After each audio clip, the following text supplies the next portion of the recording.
एक मजदूर जब सुबह से शाम तक काम करता है, तब उसको शाम की मजदूरी मिलती है 500 रुपए। अब किसी मजदूर को अगर एक साथ ही उसे ऑफर मिल जाए कि आज तुम्हें 2000 मिलेंगे, वो भी चंद घंटों के लिए, आपको एक काम करना है, तो कोई भी मजदूर तैयार हो जाएगा। दरअसल उत्तर प्रदेश के बलिया का एक इलाका है जिसका नाम है मनियर। वहां पर एक मजदूर से यह कहा जाता है कि तुम्हें कुछ देर के लिए 2000 रुपए मिलेंगे, क्या तुम साथ चलोगे? वह पूछता है कहाँ चलना है, तो उससे कहा जाता है कि तुम्हारे गांव के भी कई लड़के हैं। बस इतना सुनता है और वो तैयार हो जाता है।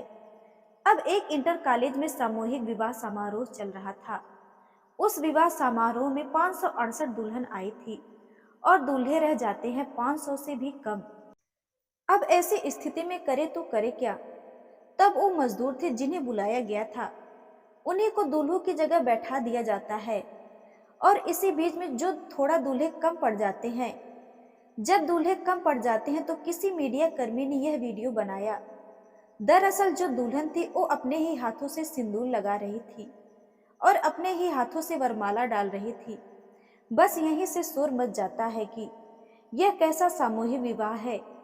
दरअसल यहाँ तक तो ठीक है, अगर कोई ऐसी गड़बड़ करता है रुपए पैसे कमाने के लिए, मगर आज की जो सच्ची घटना मैं आपको सुनाने जा रही हूँ, इस सच्ची घटना को सुनने के बाद शायद आप भी भौचक्के रह जाएंगे, सोचने पर मजबूर हो जाएंगे कि कोई इंसान गरीबी के चलते आखिरकार इतना बड़ा कदम कैसे उठा सकता है। दोस्तों, आज की जो सच्ची घटना मैं आपको सुनाने जा रही हूँ, ये सच्ची घटना है उत्तर प्रदेश के महाराजगंज जिले की। इसी का ही एक विकास खंड परिषद है लक्ष्मीपुर। बात कर रही हूँ 5 मार्च 2024 की। दोपहर लगभग 1 बजे के आसपास 38 जोड़े थे और इन 38 जोड़ों का एक साथ सामूहिक विवाह किया जा रहा था। उत्तर प्रदेश की सरकार सामूहिक विवाह के लिए कुछ अनुदान देती है और जैसे ही इस 38 जोड़ों का सामूहिक विवाह किया जा रहा था, उस वक्त कई अधिकारी भी मौजूद होते हैं, कई स्थानीय नेता भी मौजूद होते हैं। अब इसी बीच एक व्यक्ति वीडियो बनाता है और अपने सोशल मीडिया पर अपलोड कर देता है, यह कहते हुए कि मुख्यमंत्री योगी आदित्यनाथ कितना अच्छा काम कर रहे हैं, गरीबों की शादियां इस तरह से हो रही है। जैसे ही वह सोशल अकाउंट पर अपना वीडियो डालता है, यकीन नहीं हो रहा था कि आखिर ऐसा कैसे हो सकता है, यह सच नहीं हो सकता। तभी यहीं से एक आवाज चलती है। 5 मार्च 2024 की वो तारीख थी जिस दिन शादी होती है और धीरे धीरे बात चलते चलते एक गांव से दूसरे गांव, दूसरे गांव से तीसरे गांव, फिर विलोक स्तर पर भी, तहसील स्तर पर भी, उसके बाद फिर जिले स्तर पर डीएम तक पहुंच जाती है और डीएम से होते होते पूरे प्रदेश में फैल जाती है। अब शायद ही कोई ऐसा व्यक्ति बचा होगा जो इस घटना के बारे में जानकारी नहीं रखता होगा। दरअसल तहसील से इस कहानी की शुरुआत करें तो कहानी कुछ इस तरह से शुरू होती है। गांव कजरी की रहने वाली होती है प्रीति यादव और गांव लेहड़ा का रहने वाला होता है रमेश यादव। यह दोनों एक दूसरे को पसंद कर लेते हैं क्योंकि घर वालों की, परिवार वालों की कुछ ऐसे ही मर्जी थी। दोनों की शादी हो जाती है। शादी होने के बाद लड़का रमेश यादव अपने किसी काम से यानी कि नौकरी के लिए घर से बाहर चला जाता है, मेहनत मजदूरी करता है। अब इसी बीच किसी ने इन्हें बताया कि मुख्यमंत्री योगी आदित्यनाथ द्वारा साल 2017 में एक ऐसी योजना आई थी जिसमें सामूहिक विवाह के बाद दुल्हन को नगद रुपए मिलते हैं, साथ ही उन्हें घरेलू सामान भी मिलता है। जब यह बात सुनी जाती है तो कहते हैं कि भाई हमारी तो शादी हो चुकी है, लेकिन प्रीति की भी हो चुकी है। क्या हुआ, तुम्हारा पति तो है, बस 7 फेरे लेने हैं, पैसे लेना, अपने घर आ जाना। अब जब पैसे की बात सुनते हैं तो उसके बाद बोले क्या करना होगा इसके लिए। उन्होंने कहा कि इसके लिए ऑनलाइन आवेदन करना होगा। अब शादीशुदा प्रीति ने ऑनलाइन आवेदन किया। दूसरी तरफ से आवेदन करता है रमेश यादव। आवेदन की सारी प्रक्रिया हो जाती है और प्रक्रिया पूरी होने के बाद कुल मिलाकर एक शादी की तारीख 5 मार्च 2024 तय की जाती है और इसके लिए स्थान बाकायदा तय किया जाता है। विकास खंड परिषद लक्ष्मीपुर। उस मैदान में 38 जोड़ों की शादी के लिए बकायदा विवाह का मंडप सज जाता है और मंडप सजने के बाद यहाँ पर इंतजार किया जा रहा था कि दूल्हा दुल्हन और उनके परिवार के लोग आ जाएं, तो यह प्रक्रिया शुरू की जाए। दो पंडित जी थे। एक पंडित जी का काम था कि मंत्र पढ़ना और दूसरे पंडित जी का काम था कि दूल्हा दुल्हन को दिशा निर्देश देना। क्योंकि सामूहिक रूप से विवाह कराने में कई तरह की अड़चनें होती हैं, अब सारी तैयारियां हो चुकी थी। सभी जोड़े आ चुके थे। अब इसमें से एक जोड़ा बच जाता है। जब एक बचता है तो प्रीति तो आ जाती है, लेकिन रमेश यादव जो उसका पति होता है, जिससे उसकी फिर से शादी होने वाली थी, वो नहीं आ रहा था। ऐसी स्थिति में करे तो करे क्या। बिचौलियों ने कहा कि अगर ये शादी नहीं हुई तो तुमने जो आवेदन किया है वो पैसे तो मारे ही जाएंगे, लेकिन सरकार की तरफ से जो अनुदान मिलने वाला है वो भी खत्म हो जाएगा, इसलिए कुछ करना चाहिए। अब दूल्हा कहाँ से लाएं? इसी बात को लेकर थोड़ी सी समस्या बन जाती है। अब ऐसी स्थिति पैदा हो जाती है कि दूल्हा है ही नहीं, यानी कि रमेश यादव ने आवेदन तो कर दिया, लेकिन आवेदन करने के बाद मौके पर पहुंचता ही नहीं। ऐसी स्थिति में ये शादी नहीं होती है तो फिर इन्हें अनुदान नहीं मिलता। अब ऐसी स्थिति में जो इस लड़की का सगा भाई होता है, जिसका नाम कृष्णा यादव होता है, कृष्णा यादव पास में खड़ा हुआ था। तभी उस बिचौलियों की नजर पड़ती है कि भाई कृष्णा यार, थोड़ी देर की तो बात है, ये दूल्हे के कपड़े हैं, तुम पहनो और पहनने के बाद चुपचाप बैठे रहना, कुछ करना नहीं, कुछ बोलना नहीं और ना ही कुछ बात होनी है। बस 1-2 घंटे की बात है और 1-2 घंटे के बाद आराम से यहाँ से चल पड़ेंगे। कुछ इस तरह से बिचौलियों ने उन्हें लालच दिया। लालच देने के बाद यहाँ से वो दूल्हे के जो कपड़े होते हैं उन कपड़ों को पहन लेता है, सहरा बांधता है, सर पे भी टोपी पहनता है और जो पगड़ी होती है उसको पहनने के बाद अपनी ही बहन के बगल में बैठ जाता है।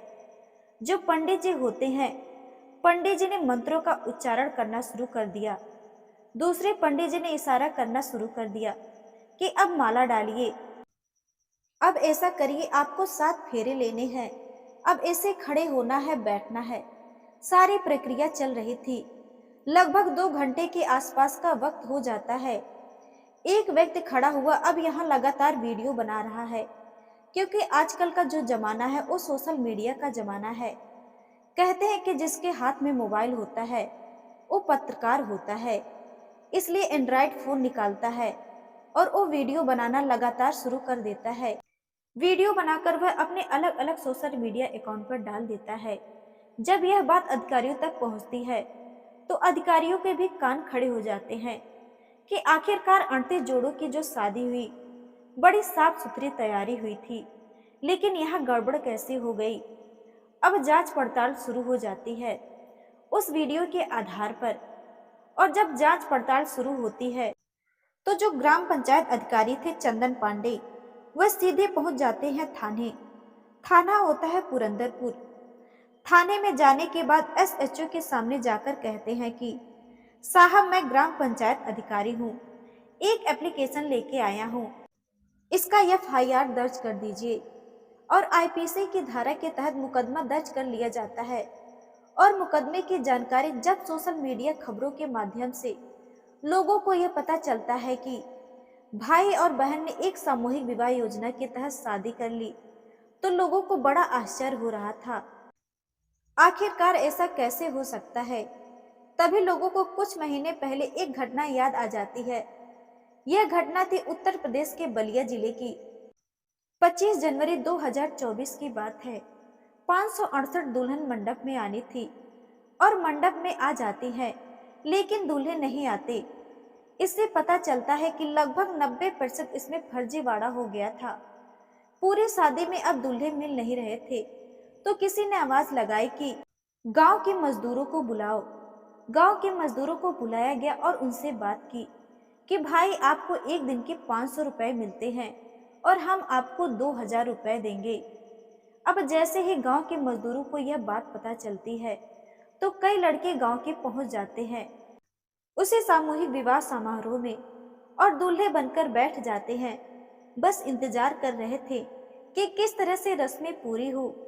एक तरह से उनको जैसे लग रहा था किसी फिल्म में एक्टिंग या नाटक कर रहे हैं।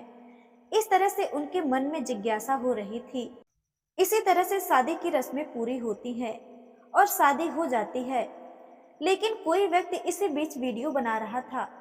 वीडियो कुछ इस तरह से होता है कि दुल्हन अपने ही हाथों से मांग में सिंदूर लगा रही थी, अपने ही हाथों से वरमाला डाल रही थी। जबकि शादी हो रही है तो दूल्हा तो वरमाला डालेगा, दूल्हा ही तो मांग में सिंदूर भरेगा।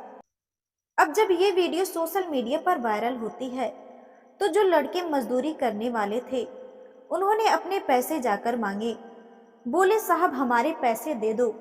उन्होंने कहा कि तुम्हारा दिमाग खराब हो गया है, एक तरफ तो हमारी जान आफत में आ गई है, सोशल मीडिया पे वीडियो वायरल हो गई है, हम तुम्हें पैसे दें या फिर अपनी जान बचाएं। आखिरकार उस मामले में कई लोगों के खिलाफ एफआईआर दर्ज हो जाती है। यह भाई और बहन के मामले में दो अधिकारियों के खिलाफ कड़ी कार्रवाई हो जाती है। मामला जब उत्तर प्रदेश के मुख्यमंत्री योगी आदित्यनाथ तक पहुंचती है तब उन्हें बहुत दुख होता है कि हमने किस तरह की योजना निकाली थी और किस तरह से लोग काम कर रहे हैं। दरअसल मुख्यमंत्री ने तो कुछ और सोच के निकाला था कि गरीबों का भला होगा, लेकिन इस तरह से गरीबों का भला हो रहा है। आप इस बात से अंदाजा लगा सकते हैं कि थोड़े से रुपए के लिए क्या क्या हो रहे हैं। 35,000 की जो नगद रकम होती है वो दुल्हन के खाते में पहुंच जाती है। बाकी रकम से अब बिछिया जो पैर की उंगलियों में पहनी जाती है, पायल हो या घरेलू सामान हो या दूल्हा दुल्हन के कपड़े हो, यह बाकी पैसों से खरीदा जाता है।